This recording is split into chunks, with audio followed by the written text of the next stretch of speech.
નમસ્કાર વિદ્યાર્થી મિત્રો, હું પ્રજાપતિ નરેશ ફરી એકવાર આપનો યુટ્યુબ ચેનલમાં હાર્દિક સ્વાગત કરું છું. વિદ્યાર્થી મિત્રો, ધોરણ 9 વિષય સામાજિક વિજ્ઞાનની અંદર પ્રકરણ 13 ભારતનું સ્થાન વિસ્તાર એના વિશેની આપણે ચર્ચા કરતા હતા. તો એમાં આપણે કદાચ કહી શકીએ કે એનો વિસ્તાર અને પ્રમાણ સમયરેખા જે છે એના સુધી આપણે અભ્યાસ કરી ચૂક્યા હતા. બરાબર, કે અગાઉ આપણે જોઈ ગયા હતા કે ભાઈ ભારત જે છે તો ભારતનો દક્ષિણતમ છેડો જે છે, તો દક્ષિણતમ છેડાની અંદર આપણે કહીએ છીએ કે છેલ્લે હિન્દ મહાસાગર આવે છે, તે પૂર્વમાં બંગાળની ખાડી છે અને પશ્ચિમની અંદર અરબ મહાસાગર જે છે. બરાબર, તો આટલા સુધી આપણે અભ્યાસ કરી ચૂક્યા હતા વિદ્યાર્થી મિત્રો. તો હવે અત્યારે નવો ટોપિક જે છે તો એના વિશેની આપણે ચર્ચા કરવાની છે. તો નવા ટોપિકની વાત કરીએ તો અહીંયા કહ્યું છે ને એ પ્રમાણે કે ભારતનું વ્યૂહાત્મક સ્થાન, આ એનું ટાઇટલ છે. બરાબર, તો એ મુદ્દાની આપણે ચર્ચા કરવાની છે કે વ્યૂહાત્મક સ્થાન કયા આધારે રહ્યું છે ભારતમાં વ્યૂહાત્મક સ્થાન જે છે એ કયા આધારે રહ્યું છે એની વાત કરવાની છે. તો અહીંયા કહ્યું છે કે ભાઈ પ્રાચીન કાળથી પરસ્પર સંબંધોને વિકસાવવામાં સમુદ્રનું કેટલુંક મહત્વનું સ્થાન રહ્યું છે. કેમ કે ભારત જે છે તો ભારતની ત્રણેય બાજુ પૂર્વ, પશ્ચિમ અને દક્ષિણ ત્રણેય બાજુ જે છે ભારત દેશ જે છે એ સમુદ્રથી ઘેરાયેલો છે અને તેના જ કારણે કદાચ કહી શકાય છે કે સમુદ્ર માર્ગે ભારતના વિવિધ પ્રકારના વ્યાપારો હતા જે થતા. એટલે કદાચ કહી શકાય છે કે યુરોપના દેશો હોય કે અમેરિકાના દેશો હોય, બરાબર, કે દક્ષિણ કે પૂર્વ વિસ્તારના દેશો હોય, તો એ દેશો સાથે વ્યાપાર કરવાની જે છૂટ હતી કે વ્યાપાર કરવા માટેના જે ફાયદા થતા હતા એ સમુદ્ર માર્ગે થતા હતા. અને કદાચ કહી શકાય છે કે ભાઈ જે કહી શકાય કે સડક માર્ગ જે છે તો સડક માર્ગ કરતાં સમુદ્ર માર્ગ જે છે એ પ્રમાણમાં સસ્તો પડતો હતો અને એના જ કારણે ભારતનું સ્થાન જે છે ને એ મોકાનું હતું એવું કહી શકાય છે. તો અહીંયા કહ્યું છે ને કે હિન્દ મહાસાગરના શીર્ષસ્થ સ્થાને ભારત દેશ આવેલો છે. શીર્ષસ્થ સ્થાન એટલે હિન્દ મહાસાગર જે છે એના ભારતના દક્ષિણ છેડે. બરાબર, તો હિન્દ મહાસાગરની બિલકુલ ઉપર જે છે એ આખો સમુદ્ર ભારત દેશ આપણો આવેલો જોવા મળે છે. અને એ પ્રાચીન કાળથી જ કદાચ કહી શકાય છે કે ભારતનો સંબંધ પ્રાચીન કાળથી જ અન્ય દેશો, મતલબ કહી શકાય કે દક્ષિણ પૂર્વ એશિયાના દેશો સાથે, દક્ષિણ એશિયા સાથે કે પશ્ચિમ એશિયા સાથે કે પૂર્વ આફ્રિકાના પ્રદેશો જે છે એના સાથે સૌથી વધુ પ્રમાણમાં એના પ્રયત્નો રહ્યા છે, મતલબ સંબંધો સુધરેલા જોવા મળે છે. અહીંયા કહ્યું છે કે ભાઈ પૂર્વ આફ્રિકાના દેશો છે, પશ્ચિમ એશિયા કે દક્ષિણ એશિયા જે છે, આ ટોટલી જે દેશો જે છે એ આખા કદાચ કહી શકાય કે સમુદ્ર માર્ગે ભારતનો વ્યાપાર થતો હતો. અને કદાચ કહી શકાય કે ભારત એ સમયે કદાચ કહી શકાય કે ધનાઢ્ય દેશ કહેવાય છે. તો એ સમયે કહેવાય છે કે સોને કી ચિડિયા કહેવાતો આ આપણો ભારત દેશ જે છે એ કદાચ કહી શકાય છે કે આવા વ્યાપારીના કારણે જ, એટલે કહી શકાય કે પૂર્વ આફ્રિકા, પશ્ચિમ એશિયા, દક્ષિણ એશિયા તથા દક્ષિણ પૂર્વ એશિયાના કેટલાક દેશો જે છે એના સાથે સમુદ્ર માર્ગ દ્વારા ભારતનો સંબંધ જે છે એ પ્રાચીન કાળથી સૌથી વધુ પ્રમાણમાં રહેલો જોવા મળે છે. એટલે સમુદ્ર માર્ગે ભારતના વ્યાપારો જે હતા એ આપણને થતા જોવા મળતા હતા અને તેના કારણે ભારતનું સ્થાન જે છે એ વ્યૂહાત્મક રહ્યું છે. બીજી વસ્તુ એ છે કે ભારતની જે તટીય સીમાઓ જે છે એ હિન્દ મહાસાગરમાં કોઈ પણ દેશની તટીય સીમા ભારત જેવી તો છે જ નહીં. કારણ કે ભારતનો જે તટ જે છે એ તો ત્રણેય બાજુ સમુદ્ર જે છે અને સમુદ્રના કારણે જ કદાચ કહી શકાય છે કે ભારત જે છે એ વ્યાપાર ધંધા માટે અન્ય દેશો કરતાં સૌથી ચડિયાતું માનવામાં આવે છે વિદ્યાર્થી મિત્રો. તો બીજી વસ્તુ એ છે કે આંતરરાષ્ટ્રીય જળમાર્ગો, અહીંયા કહ્યું છે ને કે આંતરરાષ્ટ્રીય જળમાર્ગો જે છે એ આંતરરાષ્ટ્રીય જળમાર્ગો પર ભારતનું સ્થાન એ મહત્વનું રહ્યું છે. અને એના પાછળનું રીઝન એ જ છે કે ત્રણેય બાજુ સમુદ્ર હોવાથી નહેરો દ્વારા અથવા તો કદાચ કહી શકાય છે કે મોટા સ્ટીમરો કે જહાજો દ્વારા ભારતના વ્યાપારો થતા યુરોપના દેશો સાથે કે એશિયાના અન્ય દેશો સાથે કે અમેરિકાના દેશો સાથે, બરાબર, કે આફ્રિકાના દેશો સાથે એના વ્યાપારો અવિરત પ્રમાણે ચાલતા રહેતા હતા. અહીંયા કહ્યું છે ને એ પ્રમાણે કે કદાચ કહી શકાય કે 1869માં સુએજ નહેર જે હતી એ શરૂ થાય છે. વિદ્યાર્થી મિત્રો, અહીંયા આપેલું છે કે 1869માં સુએજ નહેર જે છે એ શરૂ થાય છે અને એના કારણે ભારત અને યુરોપ વચ્ચેનું અંતર જે છે કે ભારત અને યુરોપનું અંતર 7,000 કિલોમીટરનું અંતર ઘટી ગયું. વિદ્યાર્થી મિત્રો, હવે તમે વિચાર કરો કે 7,000 કિલોમીટરનું અંતર જો ઘટી જાય તો તેના કારણે ભારતને અથવા તો અન્ય દેશોને, યુરોપના દેશોને કે અમેરિકાના દેશોને કે આફ્રિકાના દેશોને કેટલો મોટો ફાયદો થાય છે. 7,000 કિલોમીટરનું અંતર ઘટી જાય એટલે કદાચ કહી શકાય કે સમુદ્ર માર્ગે પસાર થવું હોય તો પણ આ એ જોખમ હતું અને સડક માર્ગથી પસાર થવું હોય તો પણ જોખમ હતું. સડક માર્ગે પસાર થતા તો એના કારણે કદાચ કહી શકાય કે ભાઈ આ સુએજ નહેર જે છે સમુદ્ર માર્ગે પસાર થતા, પણ જ્યારે સુએજ નહેર અસ્તિત્વમાં આવી, મતલબ શોધમાં આવી, ત્યારે એ 7,000 કિલોમીટરનું અંતર ઘટી ગયું અને એના કારણે ભારતનો વ્યાપાર જે છે એ દિન પ્રતિદિન વધતો જાય છે. અને કદાચ કહી શકાય કે વિદેશના લોકો જે છે એ સુએજ નહેરના કારણે જ કદાચ ક્યાંક પેલું 7,000 કિલોમીટરનું અંતર ઘટી ગયું, એટલે એના કારણે એ વ્યાપાર કરવા માટે સૌથી વધુ ને વધુ પ્રજા જે છે એ ભારતમાં ધકેલાતી જતી હતી. આફ્રિકા થઈને અહીંયા કહ્યું છે કે દક્ષિણ આફ્રિકા થઈને આવતો જળમાર્ગ તથા સુએજ જળમાર્ગ ભારત પાસેથી પસાર થાય છે, એવું કહી શકાય. અહીંયા જો આપેલું જ છે કે દક્ષિણ આફ્રિકા થઈને આવતો જળમાર્ગ તથા સુએજ નહેર ભારત પાસેથી પસાર થાય છે, બરાબર. હવે અહીંયા કહ્યું છે કે ઇન્ડો એશિયાની મલાક્કાની સામુદ્ર ધુની થઈ અને પેસિફિક મહાસાગર પસાર કરીને કેનેડા સુધી એ પહોંચી શકે છે. એટલે એવું આપણે કહી શકાય છે કે કેનેડા સુધી પહોંચાય છે, બરાબર. તો અહીંયા કહ્યું છે કે આ રીતના સમુદ્ર માર્ગની અંદરથી જ એમનો વ્યાપાર જે છે એ અવિરતપણે ચાલતો જ રહ્યો છે. એટલે તેના જ કારણે કદાચ કહી શકાય છે કે ભારતનો સંપર્ક જે છે એ વિશ્વના અન્ય દેશો સાથે સદીઓથી જ હતો, અને એના પાછળનું કારણ છે એનો સમુદ્ર માર્ગ.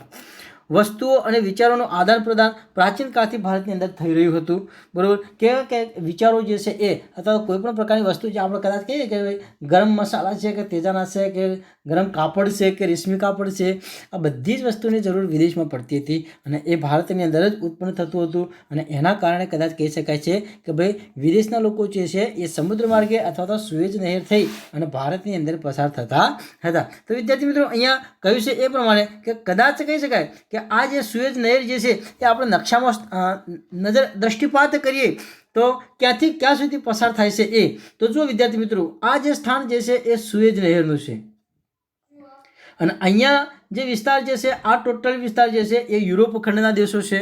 એટલે આપણે કહ્યું હતું કે ભાઈ પૂર્વ આફ્રિકા, પશ્ચિમ એશિયા, આ બધા જ દેશો જે છે તો આ આફ્રિકાનું સ્થાન જે છે કે આ યુરોપ ખંડના દેશો જે છે એ અહીંયા સીધા કદાચ ન આવતા, એટલે કદાચ કહી શકાય છે કે 7,000 કિલોમીટર અંતર વધી જતું હતું. પણ અહીંયાથી કહે કે આ જે સુએજ નહેર જે પસાર થાય છે, બરાબર, તો આ સુએજ નહેર અહીંથી સીધી કોલકાતા, મુંબઈ, તો મુંબઈના કેન્દ્ર સુધી અહીંયા પહોંચતી હતી. એટલે અહીંયા સીધું એમ કે આથી આ જે અંતર હતું એ વધી જતું હતું, આ જે અંતર હતું એ વધી જતું હતું જમીન માર્ગનું, અને એના કારણે પછી આ સુએજ નહેર અસ્તિત્વમાં આવે છે. અને સુએજ નહેરના કારણે જ આપણે કહી શકીએ છીએ કે ભારતનો વ્યાપાર જે છે એ ધમધોખાટ ચાલતો હતો. અને એના જ કારણે પછી કદાચ કહી શકાય કે ત્યાંથી વિશ્વના બીજા દેશો તરફ પણ કે એ જતું હતું એમ, વિદેશના અન્ય દેશો વિશ્વના જે છે તો અન્ય દેશોમાં પણ ભારતનો વ્યાપાર થતો હતો.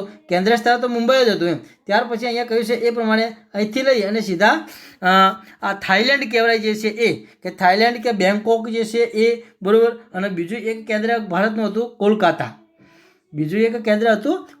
એટલે કે કોલકાતાથી પણ કે ભારતનો વ્યાપાર જે હતો એ સમુદ્ર માર્ગથી થતો હતો. કે જેથી અહીંયા કહે ને કે આ ભાગ જે છે એ ટોટલી બંગાળની ખાડી છે, અને બંગાળની ખાડી જે છે કદાચ કહે છે કે ભારતની જે અહીંયા કહ્યું હતું ને કે ભાઈ પૂર્વ વિસ્તાર જે છે તો પૂર્વ વિસ્તારની અંદર બંગાળની ખાડી છે, તો આ પૂર્વ વિસ્તારમાં બંગાળની ખાડી છે કે એ સમુદ્ર માર્ગથી પણ ભારતનો વ્યાપાર થતો હતો. તો વિદ્યાર્થી મિત્રો આ હતો ભારતનું એક વ્યૂહાત્મક સ્થાન. તો કહી શકાય કે ભાઈ ખરેખર ભારત દેશ જે છે એનું વ્યૂહાત્મક સ્થાન કયા આધારે છે તો એ આપણે અહીંયા નક્કી કરી શકીએ છીએ. તો વિદ્યાર્થી મિત્રો અગાઉ જે ચર્ચા કરી હતી એના ઉપરથી હવે પછીનો ટોપિક આવે છે કે ભાઈ ભારતના પડોશી દેશો. બીજો એક ટોપિક જે છે એની ચર્ચા કરીએ છીએ કે ભાઈ ભારતના જે પડોશી દેશોની વાત કરીએ કે ભાઈ ભારતના પડોશી દેશો કયા કયા છે એ. તો હવે એ આપણે નકશા ઉપરથી જ સમજવાનું છે, કેમ કે તમને હું બોલું અને તમે સાંભળો છો એ તો ઠીક છે, તમે વાંચી પણ લેશો એ પણ ઠીક છે, પણ નકશા ઉપરથી સમજીશું તો આપણને વધારે ખ્યાલ આવશે. તો જોઈએ અત્યારે તો કદાચ કહી શકાય એક મહત્ત્વનું સ્થાન ભારતની અંદર એશિયા ખંડને કહે કે દક્ષિણ એશિયામાં ભારતનું સ્થાન જે છે એ મહત્ત્વપૂર્ણ છે. ભારતમાં 29 રાજ્યો, દિલ્હી રાજ્યનું એક રાષ્ટ્રીય રાજધાની પ્રદેશ તરીકે અને 6 કેન્દ્રશાસિત પ્રદેશો જે છે એ કહેવાય કે આખું એક સંગઠન છે, એક ગ્રુપ છે, બરાબર, કે કેટલા સંઘ છે, સંઘ સાથે જોડાયેલો દેશ જોવા મળે છે. વિદ્યાર્થી મિત્રો તો અહીંયા કહ્યું છે એ પ્રમાણે કે ભારતના પડોશી દેશો કયા કયા છે તો એની આપણે હવે ચર્ચા કરવાની છે. તો અહીંયા કહ્યું છે એ પ્રમાણે કે પહેલું તો એ કે ભારતની જમીન સીમા જે છે ઉત્તર પશ્ચિમમાં અહીંયા કહ્યું છે કે હવે પાકિસ્તાન અને અફઘાનિસ્તાન, ઉત્તર અને પશ્ચિમ. તો અહીંયામાં સમજી લો કે એ આ ભારતની મધ્યની અંદરથી કર્કવૃત્ત પસાર થાય છે. આ જે છે એ કર્કવૃત્ત પસાર થાય છે. એટલે હવે ઉપરનો ભાગ જે છે આ ભાગ જે છે એ ઉત્તર કહેવાશે, બરાબર. પણ અહીંયા કહ્યું છે કે ઉત્તર પશ્ચિમ, તો પશ્ચિમ દિશા કઈ તો આ રહી, આ જે છે એ પશ્ચિમ દિશા છે, એટલે પશ્ચિમ દિશા જે છે તો પશ્ચિમ દિશાની અંદર પડોશી દેશો કયા કયા છે, તો કે ભાઈ અહીંયા કહ્યું છે એ પ્રમાણે પાકિસ્તાન અને અફઘાનિસ્તાન બે દેશો જે છે એ પૂર્વ ભારત તરફ કહ્યું કે ભાઈ પશ્ચિમ ભારત, ઉત્તર પશ્ચિમ ભારત તરફ પૂર્વના અફઘાનિસ્તાન અને પાકિસ્તાન જેવા દેશો આવેલા છે.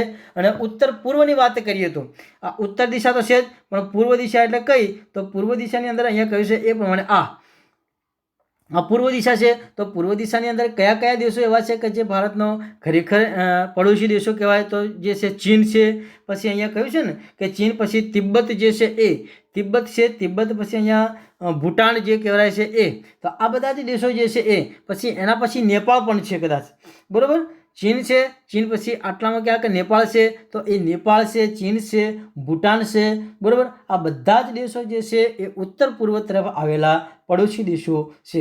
એ સિવાયની વાત કરીએ તો પૂર્વની અંદર મ્યાનમાર અને બાંગ્લાદેશની વાત કરીએ તો પૂર્વ દિશાની અંદર બીજી વાત કરીએ તો આ દિશા તરફ જઈએ તો એવું કહી શકાય છે કે આ જે છે એ બાંગ્લાદેશ છે, અને અહીંયા ત્યાં પછી મ્યાનમાર એટલે કે બર્મા, મ્યાનમાર યાની કે બર્મા જે છે એ પણ રાજ્ય આપણું ભારતનું પડોશી રાજ્ય તરીકે આપણે એને ઓળખીએ છીએ, બરાબર. ત્યાર પછીની વાત કરીએ કે ભારતના દક્ષિણ દિશામાં સમુદ્ર કિનારો જે છે હિન્દ મહાસાગર, તો હિન્દ મહાસાગરને પસાર કરીએ તો ત્યાં પણ આપણા બે પડોશી દેશો જોવા મળે છે. કયા કયા છે, તો અહીંયા પહેલું કહ્યું છે એ પ્રમાણે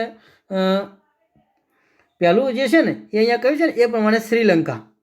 તો શ્રીલંકા જે છે એ ભારતનો દક્ષિણતમ પડોશી રાજ્ય છે. તથા બીજો જે છે એ માલદીવ. તો માલદીવ જે છે એ પણ આપણો દક્ષિણ ભારતનો પડોશી દેશ કહેવાય છે. તો ભારત અને શ્રીલંકા જે કહેવાય કે ભારત અને શ્રીલંકા જે છે તો એ જુદો શાનાથી પડે છે, અથવા તો કયા એવા માર્ગ છે કે જેના કારણે જોડાય છે, તો પાલ્કની સામુદ્ર ધુની છે. અહીંયા ભારત અને શ્રીલંકા વચ્ચે પાલ્કની સામુદ્ર ધુની જે છે એ પાલ્કની સામુદ્ર ધુની જે છે એના કારણે ભારત અને શ્રીલંકા વચ્ચેના વ્યાપારો જે છે એ થતા હોય છે, અને એ આપણે જોઈ શકીએ છીએ વિદ્યાર્થી મિત્રો, બરાબર. તો અરબ સાગરમાં લક્ષદ્વીપ ટાપુઓ પણ આવેલા છે. આ જે છે એ અરબ સાગર છે, અને અરબ સાગરની અંદર આ લક્ષદ્વીપ ટાપુઓ જે છે એ પણ આવેલા છે. અને લક્ષદ્વીપ ટાપુઓ જ્યારે બંગાળની ખાડી જે છે, તો બંગાળની ખાડીની વાત કરીએ તો આ જે છે એ બંગાળની ખાડી છે, અને બંગાળની ખાડીની અંદર આપણે કહ્યું હતું ને કે અંદમાન અને નિકોબાર ટાપુઓ પણ આવેલા છે. એટલે આ ટાપુઓ જે છે ને એ કદાચ કહી શકાય કે બહુ મોટી સંખ્યાની અંદર બહુ મોટા પ્રમાણમાં ટાપુઓ હતા, બરાબર. પણ કદાચ કહી શકાય છે કે સુનામીના કારણે કદાચ કહી શકાય છે કે આ લક્ષદ્વીપ અને અંદમાન નિકોબારના જે ટાપુ ભારતના જે છે એની અંદરથી ઘણા બધા નાના નાના દ્વીપો જે હતા એ સમુદ્રની અંદર વિલીન થઈ ગયા છે. કેમ કે જ્યારે જળ સુનામી આવી હતી એ વખતની વાત કરીએ છીએ. તો અહીંયા કહ્યું છે ને કે ભારતનો દક્ષિણતમ છેડો જે છે ઇન્દિરા પોઈન્ટ એ વર્ષ 2004માં આવેલા સુનામીની અંદર જળમગ્ન થઈ ગયો હતો, એવું પણ કહી શકાય છે વિદ્યાર્થી મિત્રો. ભારતની અંદર અહીંયા કહ્યું છે એ પ્રમાણે 2004ની અંદર એક સુનામી આવી હતી, મતલબ તોફાન આવ્યું હતું એમ, સામુદ્રી તોફાન જે કહેવાય છે એ, અને એના કારણે સમુદ્ર માર્ગ જે છે સમુદ્ર માર્ગની જે જળ સપાટી જે છે એ વધી ગઈ હતી અચાનક જ, અને એના કારણે ઇન્દિરા પોઈન્ટ જે છે એ પાણીની અંદર જળમગ્ન થઈ ગયો, મતલબ જળની અંદર પાણીમાં ડૂબી ગયો હતો. અને અંદમાન નિકોબારના પણ કેટલાક ટાપુઓ સમુદ્રમાં ડૂબી ગયેલા આપણને જોવા મળે છે. તો વિદ્યાર્થી મિત્રો આ પ્રમાણે કદાચ ચર્ચા કરી શકીએ કે ભારતના જે પડોશી દેશો જે છે એ ભારતનું મોકાનું મતલબ કે જે વ્યૂહાત્મક સ્થાન છે. હવે પરીક્ષાની અંદર કદાચ એવો પ્રશ્ન પણ પૂછાઈ શકે છે કે ભારત દેશ જે છે એનું સ્થાન વ્યૂહાત્મક રહ્યું છે અથવા તો પૂર્વ ગોળાર્ધમાં મોકાનું સ્થાન રહ્યું છે, સાથી સમજાવો. આવો પણ પ્રશ્ન કદાચ પરીક્ષામાં પૂછાઈ શકે છે. તો એ માટેની તમારે તૈયારી રાખવાની છે. એટલે વ્યૂહાત્મક સ્થાન જે છે કદાચ કહે ભારતનું સ્થાન મોકાનું છે, તો શા માટે છે તો એ પણ તમે અહીંયા સમજાઈ શકો છો. તો વિદ્યાર્થી મિત્રો આ પ્રમાણે તમારે તૈયાર કરવાની છે. એના પછીની વાત હતી કે ભારતના પડોશી દેશો કયા કયા છે અને કેટલા છે. તો ભારતના પડોશી દેશોની આપણે ચર્ચા કરી ચૂક્યા હતા કે ભાઈ ઉત્તર પૂર્વ જે છે કે ઉત્તર પશ્ચિમ દિશા જે છે, તો પશ્ચિમ દિશા તરફની વાત કરીએ કે ઉત્તર પશ્ચિમ છે તો અફઘાનિસ્તાન અને પાકિસ્તાન દેશો છે, બરાબર. અને ઉત્તર પૂર્વની વાત કરીએ તો ઉત્તર પૂર્વની અંદર ચીન છે, તિબ્બત છે, ભૂટાન છે, નેપાળ છે. આ બધા જ પ્રદેશો જે છે એ અહીંયા કહી શકાય કે જે તે દેશો જે છે એ ભારતના ઉત્તર પૂર્વના પડોશી દેશો છે. એ સિવાય ઉત્તર પૂર્વની વાત કરીએ તો બાંગ્લાદેશ અને મ્યાનમાર, મતલબ બર્મા, બાંગ્લાદેશ અને બર્મા કે મ્યાનમાર પણ જે છે એ પણ આપણા પડોશી દેશો કહી શકાય એ, અને એના જ કારણે કદાચ કહે કે સૌથી વધુ તો વેપાર આપણા પડોશી દેશો સાથે જ થાય છે. એ સિવાય અમેરિકા છે કે આફ્રિકા છે કે યુરોપ છે, બરાબર, કે જાપાન છે, તો આ દેશો સાથે પણ કે આપણા વેપારો તો અવિરત ચાલે જ છે સમુદ્ર માર્ગે, પણ જમીન માર્ગે જો વેપાર થતા હોય તો પડોશી દેશો જે છે એની અંદર સૌથી વધુ પ્રમાણમાં થતા હોય છે. એટલે આપણું નાણું વિદેશમાં જાય છે અને વિદેશનું નાણું ભારતમાં આવે છે, કે જેના કારણે આપણું જે જકાત જે છે એ કસ્ટમ જે છે એની અંદર વધારો થતો જોવા મળે છે. ત્યાર પછીની વાત કરીએ કે દક્ષિણ ભારત, તો દક્ષિણ તરફ ભારતના દક્ષિણતમ છેડો જે છે હિન્દ મહાસાગર જે છે, તો હિન્દ મહાસાગરની અંદર આપણો પડોશી દેશ કયો તો શ્રીલંકા છે અને માલદીવ. આ બે દેશો જે છે એ આપણા પડોશી દેશો જે છે એ આપણે કહી શકીએ છીએ. પણ અહીંયા કહ્યું છે ને કે ભાઈ જે ખરેખર શ્રીલંકા જે છે તો ભારત અને શ્રીલંકા જે છે એ પાલ્કની સામુદ્ર ધુની અને મન્નારના અખાત દ્વારા અલગ પડતો આપણને જોવા મળે છે. એટલે અહીંયા કહી શકાય પાલ્કની સામુદ્ર ધુની અને મન્નારનો અખાત એ બે વિસ્તાર એવા છે કે જેના કારણે ભારત અને શ્રીલંકા જે છે એ માત્ર અને માત્ર ઝૂલા પડે છે, બાકી તો એને જોડી દેવાના છે. એમ અહીંયા કહ્યું છે કે મન્નારના અખાત દ્વારા અલગ પડતા જોવા મળે છે, બાકી તો ભારત અને શ્રીલંકા નજીક નજીક જ છે, આપણે એવું કહી શકીએ છીએ, બરાબર. એટલે અંદમાન નિકોબાર ટાપુ જે છે એની વાત આપણે કરી ચૂક્યા હતા વિદ્યાર્થી મિત્રો. તો હવે આટલા સુધી રાખીએ છીએ, અને આવતીકાલે ભૂસ્તરીય રચના જે છે એટલે અપસારી અને અભિસારી પ્લેટો જે છે કે રૂપાંતરિત પ્લેટો જે છે એના વિશેની આપણે ચર્ચા કરવાની છે. મતલબ કહી શકાય કે ભૂસંચલનીય તકતીઓ એટલે કે પ્લેટો, કે જે પ્લેટો જે છે એ કઈ રીતે એકબીજાથી આગા પાછી થાય છે અને કઈ રીતે ટકરાય છે ત્યારે જે તે સૃષ્ટિની અંદર સર્જન થાય છે, એ બધી વસ્તુનો અભ્યાસ આપણે વિગતપૂર્ણ કરવાનો છે વિદ્યાર્થી મિત્રો. બરાબર, ધન્યવાદ. જય હિન્દ, જય ભારત.